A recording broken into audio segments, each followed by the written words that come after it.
Kanalıma ve videoma hoş geldiniz. Bugün sizlerle beraber Sema dostumun mənə verdiği hediyeni asıram. Gelin onda başlayalım.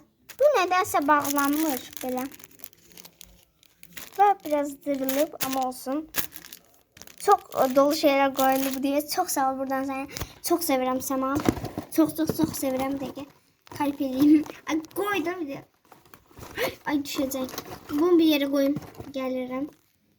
Sema seni çok severim be. Kalp edilebilmedi. Çok seviyorum seni buradan. Ayrı kalp olsa da oldu artık. Şükür eləyək oldu. İndi bunu asaq. Ve dokuz yanında başlayaq. Çok sağ ol Sema buradan. Seni çok sevirəm. Çok sevirəm. Yani bu kadar hediye yani ne diyeyim. Bence sen için daha değerli sensin. Çünkü yani niye hediye verirsen ki? Özellikle veren de çok verir. Çok sağ ol. Böyle. Yaxşı ki varsan. Ay ne şeydi. Bütün hamısı böyle stickerlarla dolu falan. Sanırıyordu bu neydi bilmiyorum ama. Mamelodi Hello Kitty var. Böyle bir defter. Defterler falan. Bu kartları sonra göstereceğim. Kartları sonra göstereceğim diye.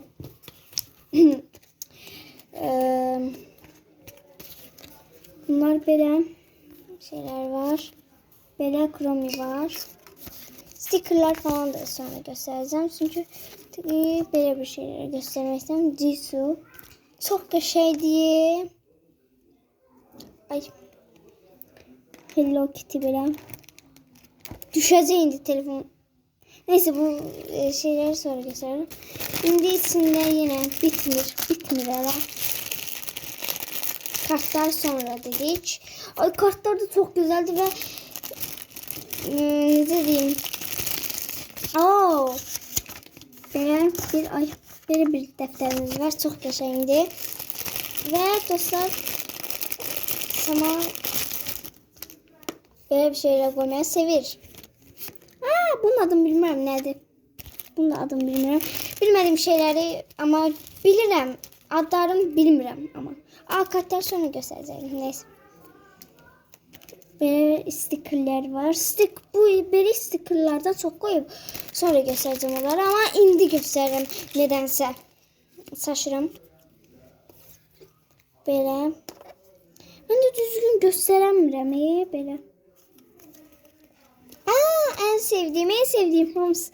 Her şeyi çok severim. Ama Hello Kitty'den başlayalım. Hello Kitty'yi çok severim yani.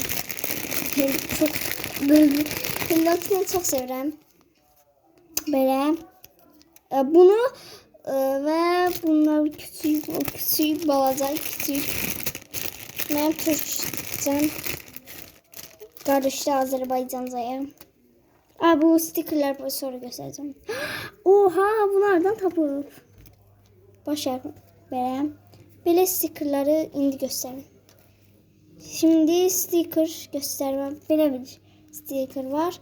Şimdi sticker gösterme vaktidir. Bunları göstermişim.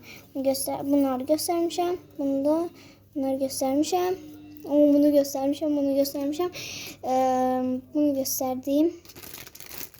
Şimdi birinci kartlar. İki de Hello Kitty var. BTS. En sevdiğim Blackpink'ten en sevdiğim Lisa'dı. Çok güzeldi. Ben Blackpink'ten Lisa bir tane kartım oldu daha. Bunu bilmiyorum adını. Bu da K-pop'lardandı. Bu Hello Kitty. Maşalardan Kozai. Maşa ve Kozai'den. Bu da K-pop'lardandı. Indi Cat Stitch. Bura. Böyle bir stickerlar var. Çok geçendi. Böyle bir stickerlar. 3, 4 falan. Eğer görsemeyenleri göstereyim. Böyle. Çok geçendi yani. Bunlara bakın yani. Bütün her yer doldu. Neyse biraz burada dağınık olsa da videomuz bu kadar idi. Sema çok sağ ol.